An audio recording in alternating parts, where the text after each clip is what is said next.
Hello, everyone. Happy June. I'm Valerie Leonard, founder of EverThrive Financial Group, and I hope you're enjoying a great start to your summer.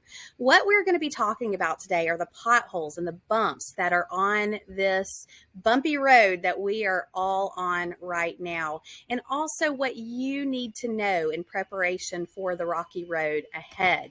Now, as you know, if you have chosen to partner with us from an investment standpoint, we do our best at EverThrive to meet with everyone regularly to discuss their situation and what has changed since we last talked. But if you have questions in the meantime, you're always welcome to reach out and lean on our team for advice, for guidance, for retirement planning, and any questions that you have about making the most of your money.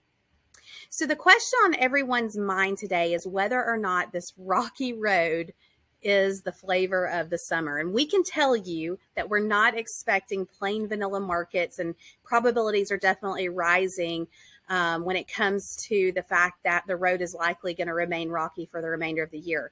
But we also have some good news in the mix too. And what's important for you to know today is that nobody has a crystal ball. And as investors, we have to always keep an open mind about better than expected outcomes for the economy and for the stock market, while at the same time keeping an open mind about the potential for worse than expected outcomes. So by balancing the possibilities, it helps us remain objective and consider what actions may be needed going forward for our money. To bring you up to speed on where we stand today, you need to know that May and the first part of June was definitely volatile, with markets selling off and then rallying toward the end of May before reacting and moving down lower the past few weeks. As of today, which is June 15th, the S&P 500 is down just over 21% since the year began, which technically meets the definition of a market crash and officially places the S&P in a bear market. To give you further perspective, the NASDAQ, which represents a basket of technology stocks, is down over 30%, while the Russell 2000 is down 23.5% or so, which is an index that tells us how small cap companies with less than 1 billion in market capitalization are doing. So as you think about markets, just know that there's not a single major index that is positive for the year. And when you drill down further and you look at the major sectors of our economy, the only single sector that has been positive in 2022 is the energy sector. So everything else is negative by anywhere from 8% to a negative 33%. So that's kind of what we're dealing with right now. Now, what about the bond market? As a refresher, bonds are where conservative investors have historically gone to invest their money. And sometimes bonds are often used in an attempt to reduce risk in a more aggressive investor's portfolio as well. So why am I talking about the bond market? Really, it's because the U.S. aggregate bond index is down 12.5%, and that's illustrated here using the iShares version of this index. So this chart goes back 5 years, and you can see that we are approaching 2018 lows, and we haven't seen the levels that we're at today since 2019.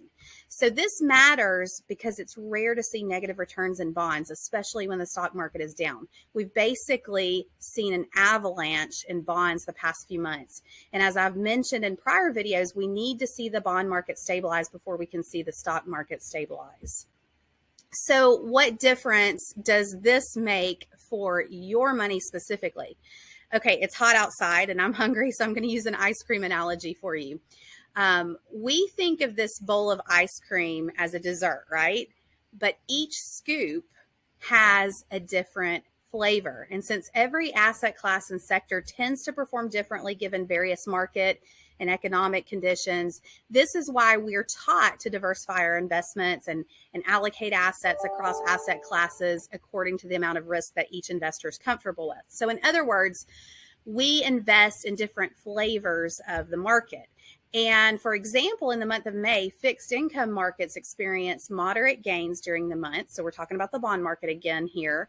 But high yield bonds reacted to concerns about slowing growth. So, in other words, not all bonds perform the same.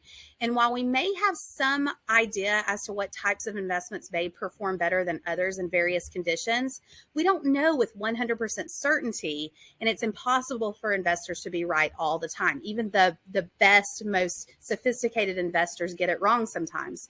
And by mixing it up, investors have historically had a better chance of a particular asset class performing well when others don't perform so well. So this doesn't mean you can't lose money, but it is an important risk management strategy. So it's important to look at the markets as a whole, but also to understand how each index or type of investment or flavor reacts differently. So what other potholes are we watching right now? There have been some headlines in the past few weeks that have people worried about what's ahead, including talk of a recession or even stagflation, which is a term that means we may see slower growth at the same time that we see rising inflation. We've seen Target and Walmart announce their struggles with excess inventory and lower demand. And in the past, factory shutdowns and supply chain disruptions played a role in not getting goods here or to stores fast enough. So retailers have placed large orders far in advance to make sure that they had enough goods to meet demand. Now they actually have, in most cases, too much inventory on hand. What else are we watching? So we're still watching inflation. Let's talk about that for a minute. We know that nobody likes inflation, but we may finally be seeing inflation decline, especially in certain areas. So as an example, lumber prices are down 42% since the beginning of the year. And wheat, palm oil, cotton, rice, sugar, corn, and even more different commodities are all down for the month.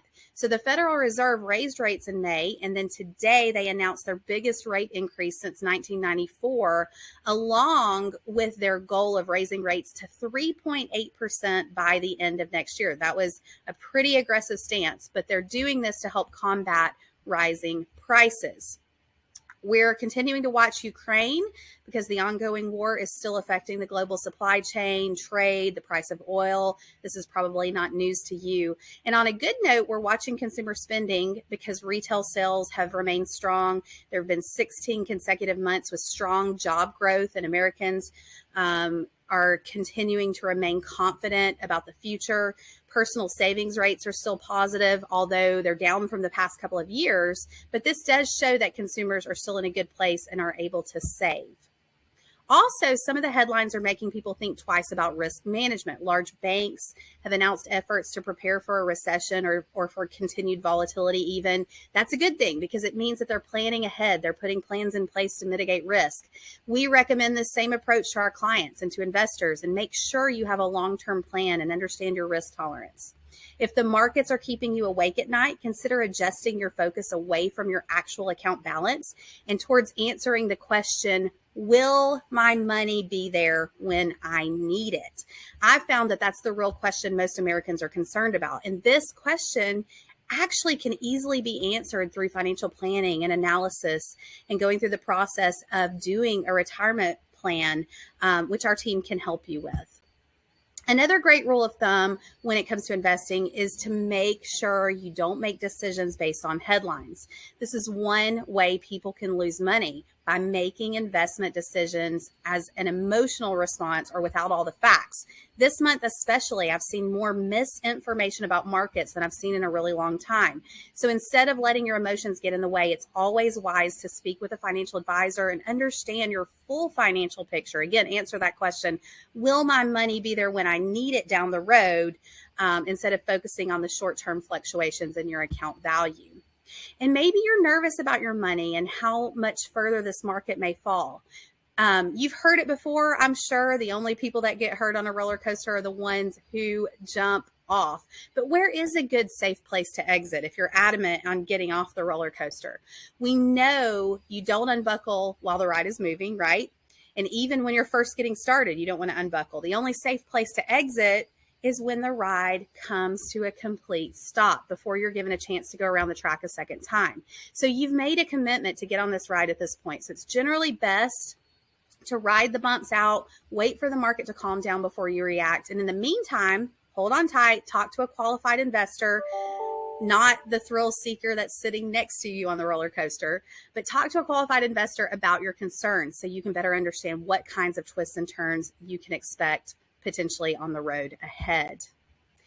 So, is it going to be a rocky road ahead? The short answer is it's mixed. Probably so. There's still risks from the Fed's plan to tighten monetary policy, but there's also strong signs of continued growth ahead. And we emphasize each month that it's the fundamentals that drive long-term performance, and the economic fundamentals, even though they're slowing, still continue to remain strong. So on that note, I hope you continue to enjoy some summer fun. Know that we are always here to help you with your investments and your financial plans. We've covered a lot today, and if there are any questions you still have, or if you'd like to speak with us, here's our contact information. Thank you so much, and we will see you next month.